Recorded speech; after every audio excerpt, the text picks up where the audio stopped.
ইউহাসাবু বিহিল আবদু ইয়াউমাল কিয়ামাতি আস-সালাহ। কিয়ামতের দিন সর্বপ্রথম হিসেব নেওয়া হবে নামাজের। নামাজ। বিশ্বনবী ইন্তেকাল করবেন, রূহু বের হয়ে যাচ্ছে, দুই তিনটা শব্দ বললেন, এর মধ্যে একটা ছিল আস-সালাত। আস-সালাত, উম্মতেরা নামাজ, নামাজ, নামাজ ছেড়ে দিও না। ওয়া মালাকাত আইমানুহুম। মানুষ ইন্তেকালের আগে শ্বাস বের হয়ে যাচ্ছে, রূহ চলে যাচ্ছে, ওই মুহূর্তে কি জরুরি কথা বলে নাকি ফালতু কথা বলে? সবচেয়ে জরুরি কথাটাই তখন সে বলে যায়, ঠিক কিনা? তাহলে এই সালাতের গুরুত্ব আছে না নাই?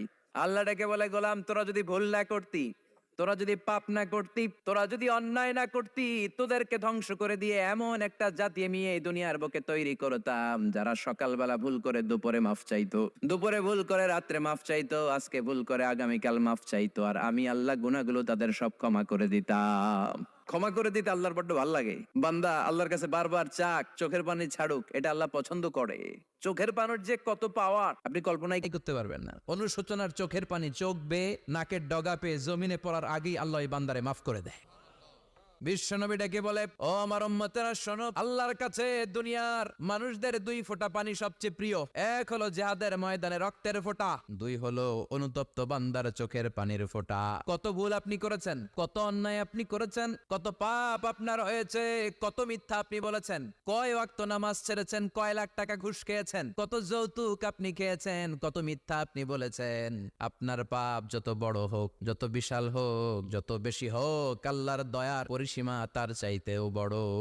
আপনার পাপ, আপনার অন্যায়, আপনার জুলুমগুলো যদি হয় খালের পানির সমান, বিলের পানির সমান, আল্লাহর দয়া সাগরের পানির সমান। আপনার পাপ যদি হয় সাগরের পানির সমান, আল্লাহর দয়া মহাসাগরের পানির সমান। আপনার পাপ আর অন্যায় যদি হয় পাহাড়ের সমান, আল্লাহর দয়া আকাশের সমান।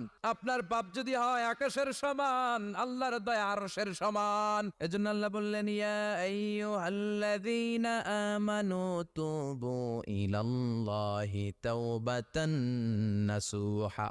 ও আমার গোলাম, তুই তোর নিজের যত বেশি ভালোবাসিস তার চেয়েও আমি তোরে বেশি ভালোবাসি। তোর বাবা মা তোরে যত বেশি ভালোবাসে তার চেয়েও আমাদেরকে বেশি ভালোবাসে কে? আল্লাহ বললেন, ভালোবাসারে তৈরি করার পরে আমি 100 টুকরা করলাম, 99 টুকরা ভালোবাসা আমি আল্লাহ নিজের মধ্যে রেখে দিলাম, 1 টুকরা ভালোবাসা গোটা বিশ্বের সবার মধ্যে আমি ভাগ করে দিলাম।